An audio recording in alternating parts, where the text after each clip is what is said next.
Hello everyone, welcome to Up in the Air with me, Skydiver Tanner. This is episode number 4. The reason why it's called Up in the Air, well, because any topic is open for discussion. I know some of you are like, well, up in the air, why not aviation? Well, quite a bit of my stuff will probably be aviation related stuff, whether it be flying or rockets or skydiving, anything to do with that type of stuff, because I absolutely love it. But overall, up in the air because, like I said, that's what the topic is, anything that could be out there. Today we are going to be discussing some of the rockets that I have made. If you have seen some of the other episodes, I put out a little poll on which rocket some of you might like to see me make in a time lapse. If you have not seen that video, go back and watch some of them. So far, 2 of them are making the ultimate list. Big Dog is contender and Nike X is a contender, and at the end of this video I'll show those 2 again so you guys can see which 2 rockets are going to, or which one is going to win for the time lapse of me making one. But for the time being, I thought I'd show a couple of the rockets that I have currently made. For starters, you are limited on what rockets you can buy, make, or launch if you are not certified in certain things. So like rockets that contain the engines like 1/4 A all the way up through a G motor typically are okay to fly. Weight plays an issue too. You know, up to a certain weight you might have to call the FAA to just notify them that you are going to launch a rocket in a certain area. Again, up to a certain weight. Once you get past another weight, then you will probably need a waiver with the FAA in order to launch said rocket. Also, same with the engines. You get any higher than G, certain weight or certain Newton force, then you might also need to have a certification in order to launch those particular rockets. So I thought I'd kind of go over some of the ones that I have. This one right here, Defender, kind of cool. This was one that was kind of a difficult one to make.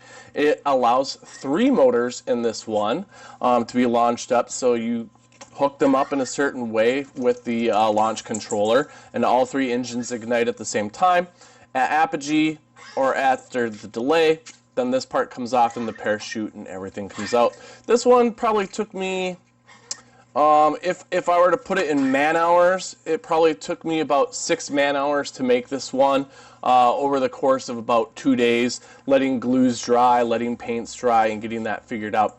I am so sorry if the dogs are playing a lot in the screen, but that's kind of the beauty of doing some of this stuff. So that's Defender. I like a lot of weird shaped rockets. There's some that I do like that are just the normal standard looking rocket. But another weird one is here, Starfighter. This takes a G motor, so it's a fairly large motor size, 29 millimeter inside here, but as you can see, it looks pretty much like an airplane. Now what's kind of cool about this is the launch lug is hidden in here, which kind of makes it look like an air scoop, like engine intake for a regular airplane. So I really like how this one turned out. Gray alien engineered is what it says on the back here.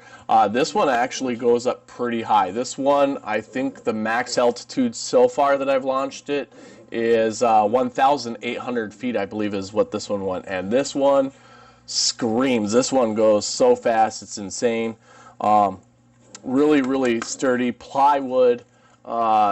Fins on this one, really sturdy cardboard tubing, but like that one a lot. I also really love missiles, things that look realistic looking missiles. So I got this AGM-33 Pike. Again, nice solid one. This one also takes a 29 millimeter engine. Really sturdy fins on this one, plywood as well. Of course, cones come off. All this stuff is inside there. I'm going to take one of these rockets apart, open it up so you can see everything inside. So that's a fun one I'd like. That one didn't take me as long. The hardest part was to airfoil the fins because it is plywood, so the airfoiling was a little bit more difficult versus the balsa wood that a lot of the smaller rockets use. Like this one uses balsa wood. So this one was kind of a cool one to make as well. A little bit unique design. This one I think I've gotten up to maybe I'd say 500-600 feet, maybe a little bit higher. There's no way to put an altimeter in this one. It's just too skinny to get an altimeter put inside that. Expedition, this was a very difficult one to make. These sections here, this blue section, basically was a tube that you had to cut out very specific way and then form fit it on there and glue it down. All sorts of different sections, a lot of detail. Hasn't been open in a while up here. So we got the nose cone up there. Basically, I painted this one before I even put it together, so that way I could have the nice, clean, crisp lines on it before getting everything put together. Kind of like the bottom, kind of gives you that illusion of a bunch of little rockets down there. But this one took quite a while to make as well, but that's Expedition. Love that one a lot. One that was my ultimate favorite and flies beautifully. Single engine rocket, 23 millimeters, so it can take like a DE or F engine. And I have pictures of all the parts before I was putting it together, and then kind of did a little bit of a progression photo type thing. But all these little pods were made separately. Even the exhaust points were made separately. You basically have paper that you got to fold over and glue to kind of give it that conical shape. Splits in the center here, and that's where all your parachute and everything else is in there. This is all glued in one section. This one, I can't remember how long it took me to make this one. The paint job probably was a little bit of the hardest, especially getting inside these areas to make sure it was well covered. Getting the stick glued on, the tubing on the side. Then up here they kind of give it a little bit of a 3D, decoration type thing where it's another tube that you cut, wrap around, and then you cut another tube to make all these extra little pieces. This one, it was a lot of fun to make. Very difficult. But like I said, it flies absolutely beautifully, and it looks so cool. I mean, just the way the paint job is when this thing lifts off the ground.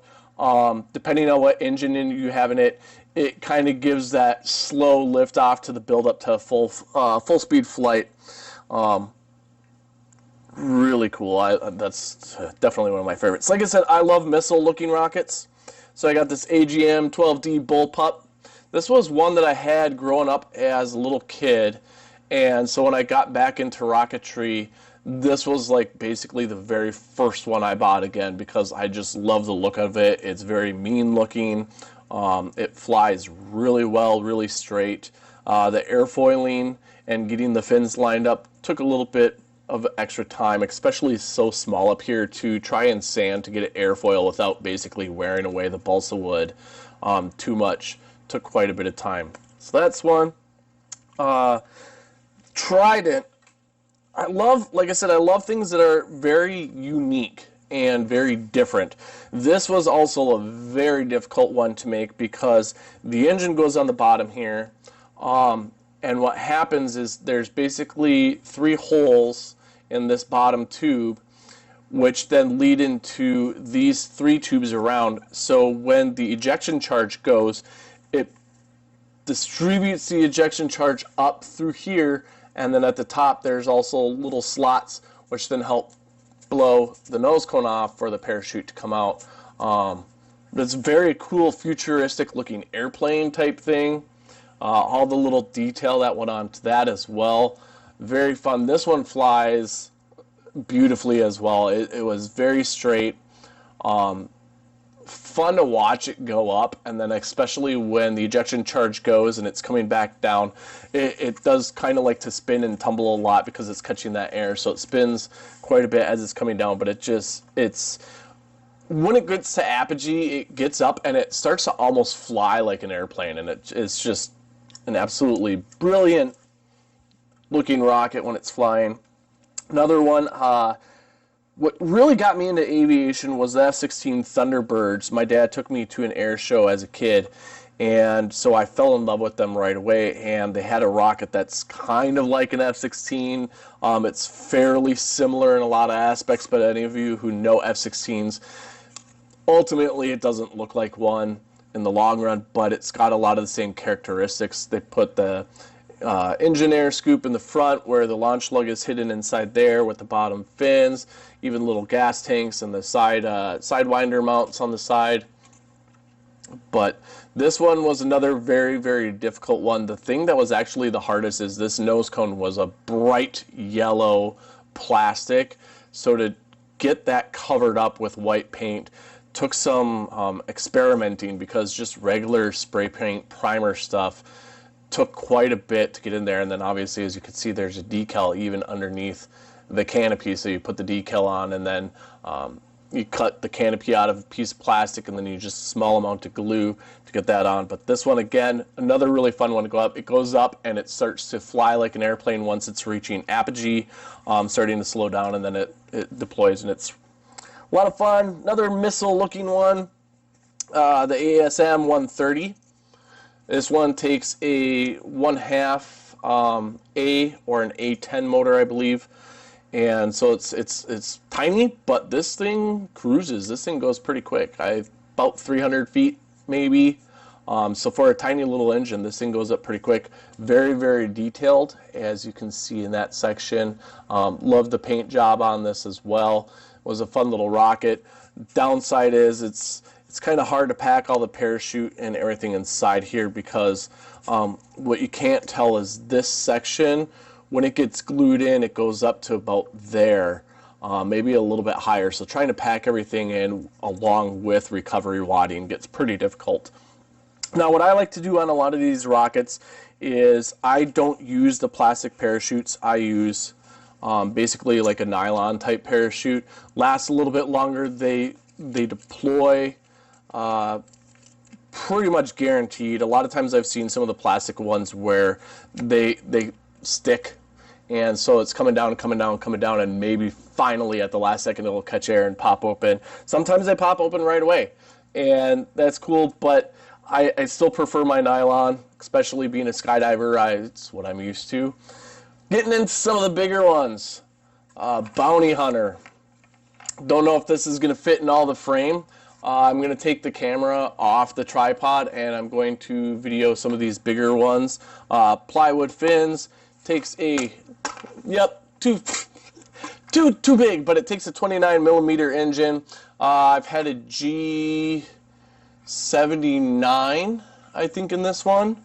And it just roars. It absolutely roars. It has a payload section, so you can either put an electronics bay or an E-bay up in the nose cone section, but where all the recovery is actually down below in this section. So the parachute and everything's down here. So when I have my altimeter in there, I put it up in the payload section. Like I said, if you had an E-bay, which I don't deal with E-bays, but you could basically do a dual deployment on this. I just use a not a cheap parachute deployment type thing, but it's a parachute release. It's spendy, but it's super, super simple. Basically, it's a little device that goes on the parachute. A rubber band wraps around it. All right, I had to cut the video a little bit because the dog started barking. But with the parachute deployment type thing, it's basically a small little altimeter that you put a rubber band around the parachute, and it locks onto the altimeter. So as it's tumbling down, once you get it to a certain altitude, it releases that rubber band, which then deploys your parachute for you. So this is Bounty Hunter, pretty big boy. Not my biggest. Now, probably the biggest that I have, and that you could probably get where you still stay legal without needing certification or without needing waivers and stuff like that, is Laser Hawk. Probably another really big one that you guys aren't going to be able to see fully until I take it off the camera off the tripod. But another 29mm. I've had a G80 something in here. As you could tell, it launches pretty slow, depending on what type of propellant you're using. I think I've had a Mojave Green in here, which just launched it super quickly. Otherwise, if I have a Blackjack propellant in here, then it's got that nice slow roar that's very smoky. 1,000 feet is probably the max I've got this to, and it's the same thing as Bounty Hunter. It's split into different sections. Top section is payload, so if you want to put an eBay in here, I just put a small little altimeter, and then down in this section is where all the parachute and everything is. Very, very detailed on how they kind of went with some things. My paint job isn't the best, and I still haven't really put a lot of decals on it. I was too excited to start flying it, but basically these are like those little saucer cups that you get at restaurants to dip sauces in, and basically originally they gave you Dixie cups, but I didn't like the fact of a Dixie cup because if it lands a little bit hard and it dents, so I just bought these off of Amazon and glued those in, and it's still pretty cool looking. It gives it a very realistic look. But this is my big bad boy, and then if you want to go small, I have Mosquito. And this is my smallest one, and this is probably the smallest rocket. Well, no, I lied. This is not the smallest rocket. Smallest in height, but this is Mosquito. It takes like an A10 engine, and this has no deployment system. Basically what happens is you put the engine in, it launches up. When it goes to eject, the engine ejects itself out basically, and this is so lightweight that it tumble recovers. I've launched it once. Luckily, I heard where it landed in the grass and I knew where to go, otherwise this would have been long gone. I have a big version of this. When I do kind of the showing of the bigger rockets on the floor, I'll show the big version of this next to it. But kind of cool. This is just a small amount of the amount of rockets I have made, especially during quarantine, but some of you were kind of interested in some of them, so I thought I'd show these off. I am going to pause it right now, and we will do a shot on the floor so you guys can see a little bit of how I work with the deployment system and the ejection system, recovery system, and all that type of stuff, all right? So I'll see you in just a second. All right. So I got a rocket here, and most of you know how these work, but I figured I'd kind of show a little bit of it. But before I get too much into that, so I showed you Mosquito here. It's my little tiny one. Noki's going to come join anytime I start to work on my rockets. He's always got to join in. But this was the little one, but the big version, which I designed myself, is this one here. My skydiving colors are purple and green, and if you see my opening screen for Up in the Air, I use purple and green around Up in the Air with Skydiver Tanner. But so I painted that, and I got the dragon decals on there. I think it turned out super cool looking, especially with that ombre effect. But there's the two different ones right there. The other one that I actually got really proud of that I forgot to show was Stellar Arrow.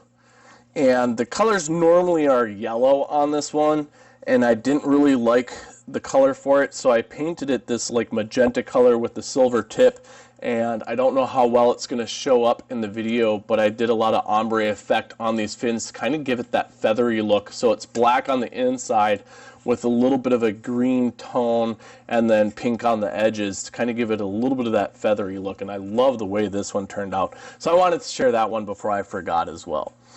Anyways, so like I said, what I like to do is up in the nose cone section, I have a little hook that I put the altimeter on and just shove it in there, and there's holes that I screwed into the sidewall here. You can't really see it because I kind of made it part of the decal, and that helps like the air pressurize equal inside here, so as it's going up, that altimeter is really accurate. Launch lugs here, so obviously slide it down the rail, launches up. Once it goes up, and the ejection charge goes, it splits here, pulling everything out. Now, this one is a kind of a unique setup. They have basically a Kevlar tether, so in case your shock cord breaks, you're still going to have a backup tether, because this is kind of a heavy system. I do a dual deployment parachute on here. I have basically a little 9-inch parachute, 12-inch parachute, I think it is actually. So when it deploys, the 12-inch parachute will open up right away, and it'll kind of just stabilize the rocket as it's coming down. I don't want it to drift too far, so rather than having the main parachute come out right away, I put that delay on it. So that way, if this goes up to 1,700 feet and it deploys, and there's some higher upper level winds, let's say about 15 miles per hour, 20 miles per hour. This isn't going to go drifting super far away on me. It'll start to come right back down overhead. This will help slow it down and stabilize it. Once it gets to about 400 feet, that's when I have my chute release open up, and then the main parachute opens up really, really big. This main parachute, I believe, is a 34 or a 36-inch parachute. It's fairly large, as you can see here once I start to open it up. The way I pack these, you can see the strings get really, really long. I don't pack it like I do my skydiving parachute because this is a round and I don't jump rounds, and I would probably never jump a round parachute just because you can't control it too well. But I just start to kind of fold it in, get the lines met up together, start to make this triangular look to it, fold it over again, and get that nice triangular look. I take the lines and I start to pull them to make sure that everything's even and equal on it. Once I get that, I just take all these lines and put it inside with the parachute. I don't like to wrap it around. It just kind of delays the parachute opening up, and I don't want anything to possibly get tangled. So I just bring all the lines in here so that way when air starts to come up into the parachute, it just pulls straight up. Take it, fold it in, make a nice little burrito out of it to a degree. Fold it in half. Fold it in half again. That way now, as it's coming down, the air is going to hit into this section, which starts to fill it up with air, causing all that to unfold, the lines to come out. It's a quick process. It's faster than if I were to wrap the lines around the outside of the parachute, but it still helps it be kind of slow because of these folds. And just take it, roll it up nice and neat. Again, as it's coming down, the air is going to go up in here and it's going to help unfold it. I like to use these parachute protectors. Basically, this is kind of like a long-term recovery wadding, so you don't have to buy all those little sheets of paper, or you don't have to buy that insulation and shove it inside there. A lot more eco-friendly and reusable, obviously. So I just take that again, place it here, and I start to roll it up like a burrito. So now what happens is when the ejection charge goes off, it's hitting this Kevlar blanket rather than the parachute, and this kind of takes the brunt of the heat as it's going in.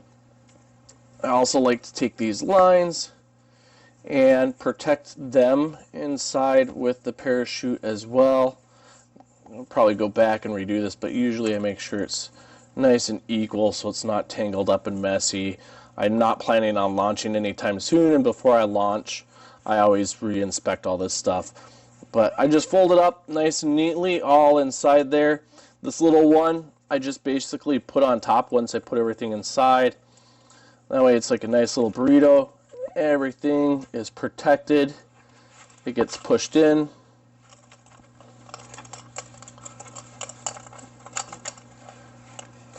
And put together. And there you go. So that's how I like to do that. Pretty much every single rocket that I have a nylon parachute, and I use one of those parachute protectors inside there. Again, a little bit more eco-friendly, and use it over and over, and it's always right there. So I never forget, did I put recovery wadding inside here? Because when I fold up my parachute, it's already inside that recovery blanket. So that's this rocket, and it's a lot of fun. Hopefully I will get some more videos when I go launching again. I'll probably put some at the end of this video. Some of the launches we have, I do have a camera that I have stuck on these facing straight down. So that way you guys can see it actually launching up. Maybe I'll put, I think I have a video of this one going up, where it goes up and then you see the deployment, you see the little drogue parachute I have, and then you see when the main parachute comes out. So maybe I'll add that on to the end of this video. Hope you guys really liked this.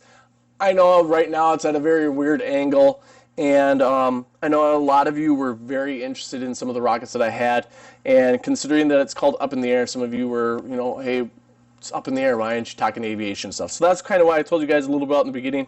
A lot of you are also very interested in the fish tank. That'll be the next video, but I kind of wanted to jump onto these rockets, especially being I have that poll going on in one of my previous videos on the Nike X or the Big Dog. Those are the two contenders right now. So let me know, all right? So I lied. Can never have too many cool rockets. You guys all met Chase, my fiance, in the last video. Now, he doesn't make rockets, but he does like launching them, and I wanted him to design a rocket. And so this was the design he came up with. Like I said, I made it, but he wanted the colors. He picked that out, and he picked the decals on it.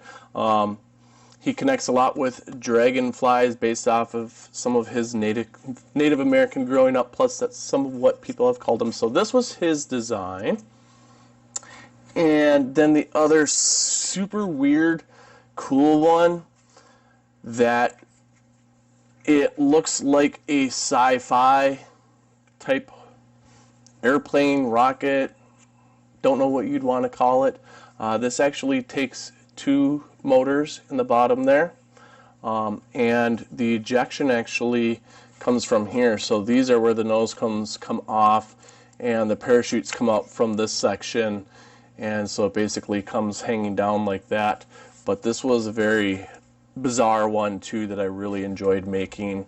A lot of epoxy used for this one to make sure that these joints stayed nice and tight together.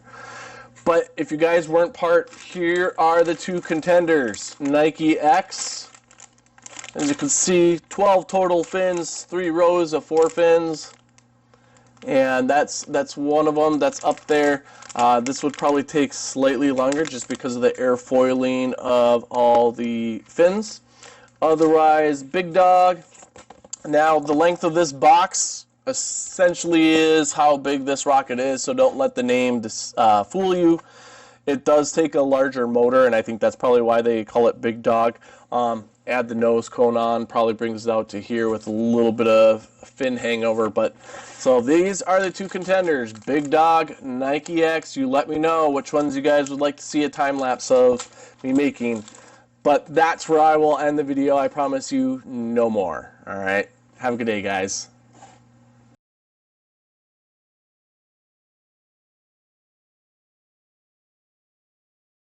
Video you guys might, or what rocket you might like to wraps around it, and as it's coming back down, once it gets to a certain altitude,